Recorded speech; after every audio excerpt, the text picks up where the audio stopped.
Hi friends, ഇന്ന് നമുക്കൊരു cake ഉണ്ടാക്കിയാലോ?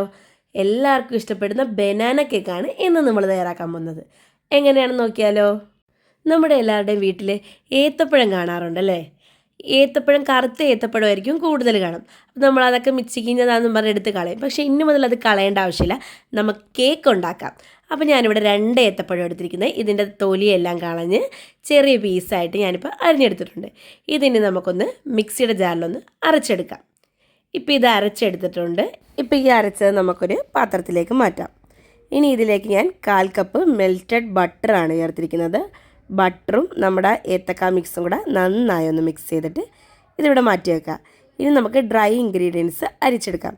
ഞാൻ അതിന് മറ്റൊരു പാത്രം എടുത്ത് അതിലേക്ക് 2 മുട്ടയായിട്ടിട്ടുണ്ട്. അതിലേക്ക് ഞാൻ 1 cup maida, 1 teaspoon baking powder, 1/4 teaspoon baking soda, പിഞ്ചുപ്പ് ഇത്ര ഇട്ടതിന് ശേഷം നമുക്കിതൊന്ന് അരിച്ചെടുക്കാം. ഇനി നമുക്ക് മുട്ടയായിട്ട് ഈ ഡ്രൈ ഇൻഗ്രീഡിയൻസ് ഒന്ന് മിക്സ് ചെയ്തിട്ട് ഇതിലേക്ക് നമ്മൾ നേരത്തെ അടിച്ചു വെച്ച നമ്മുടെ ഏത്തക്ക മിക്സും കൂടെ ഇതിലേക്ക് ചേർത്ത് കൊടുത്ത് ഇനി എല്ലാം കൂടെ നന്നായിട്ടൊന്ന് മിക്സ് ചെയ്ത് കൊടുക്കാം. ഇതിലേക്ക് ഞാൻ 1 ടേബിൾ സ്പൂൺ വാനില എസൻസും കൂടെ ചേർത്ത് നന്നായി ഒന്ന് മിക്സ് ചെയ്ത് ഇനി ഞാനിവിടെ 1/2 കപ്പ് പഞ്ചസാരയിൽ 2 ഗ്രാമ്പുമായിട്ടിരിക്കുന്നത് ഇതൊന്ന് പൊടിച്ചെടുത്തതും കൂടെ നമുക്കിതിലേക്ക് മിക്സ് ചെയ്ത് കൊടുക്കാം.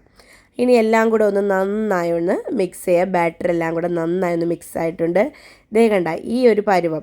ഇത് ബീറ്ററൊന്നും ഇട്ട് ബീറ്റ് ചെയ്യേണ്ട ആവശ്യമില്ല, നമുക്ക് ഫോർക്ക് എന്തെങ്കിലും വെച്ച് നമ്മളൊന്ന് മിക്സ് ചെയ്താൽ മതി. ഇനി നമുക്ക് ഈ ബാറ്റർ ഈ കേക്ക് ടിന്നിലേക്ക് മാറ്റാം. ഇപ്പം ഞാൻ എല്ലാ ബാറ്ററും ഇതിലേക്ക് ഒഴിച്ചു കൊടുത്ത് സ്പാച്ചില വെച്ച് ഞാനൊന്ന് ജസ്റ്റ് ഒന്ന് ഇതാക്കി കൊടുത്തിട്ടുണ്ട്. ഇനി ഇതിലേക്ക് നമുക്ക് നട്ട്സൊക്കെ ഇട്ട് കൊടുക്കാം. ഇഷ്ടമുള്ള നട്ട്സ് ഇട്ട് കൊടുക്കാം. ഞാനിവിടെ അണ്ടിപ്പരിപ്പും പിന്നെ ഞാൻ കുറച്ച് ചെറി കട്ട് ചെയ്ത് വെച്ചിട്ടുണ്ടായിരുന്നു അതും പിന്നെ ഞാൻ കപ്പലണ്ടിയും കൂടി ഇട്ട് കൊടുത്തിട്ടുണ്ട്. ഇപ്പം നമുക്ക് ഇഷ്ടമുള്ള നട്ട്സ് ഇടാം, ബദാമ പിസ്ത എന്ത് വെള്ളം. ഇനി നമുക്കിതൊന്ന് ബേക്ക് ചെയ്തെടുക്കാം. ഞാൻ 10 മിനിറ്റ് പ്രീ ഹീറ്റ് ചെയ്ത് വെച്ചിരിക്കുന്ന ഓവനിലേക്കാണ് ഞാനിത് വെക്കുന്നത്. ഒരു 45 മിനിറ്റ് നമുക്കിതൊന്ന് ബേക്ക് ചെയ്തെടുക്കാം. ഒന്ന് ടാപ്പ് ചെയ്ത് കൊടുക്കാം നമുക്കിനി ഇത് ഓവനിലേക്ക് വെക്കാം. ഒരു 45 മിനിറ്റ് നമുക്കിതൊന്ന് ബേക്ക് ചെയ്തെടുക്കാം. ഇപ്പം നമ്മുടെ കേക്ക് ബേക്കായി വന്നിട്ടുണ്ട്. ഇപ്പം നമുക്ക് മോൾഡ് ചെയ്യുന്നൊരു ട്രേയിലേക്ക് മാറ്റാം. ഇപ്പം നമ്മുടെ ബനാന കേക്ക് റെഡി ആയിട്ടുണ്ട്. വൈകുന്നേരം ചായക്കൊക്കെ പറ്റിയ ഒരു കടിയാണ്. നല്ല സ്പോഞ്ച് പോലെ ഇരിക്കുന്ന കേക്കാണ്. നല്ല ചൂടോടെ കഴിച്ചിട്ട് നല്ല ടേസ്റ്റായിരുന്നു. അപ്പോൾ എല്ലാവർക്കും ഇഷ്ടപ്പെട്ടെന്ന് വിചാരിക്കുന്നു. ട്രൈ ചെയ്തിട്ട് ഫീഡ്ബാക്ക് അയയ്ക്കുക. വീഡിയോ ഇഷ്ടപ്പെട്ടെങ്കിൽ ലൈക്ക് ചെയ്യുക, കമൻറ്റ് ചെയ്യുക, സബ്സ്ക്രൈബ് ചെയ്യുക.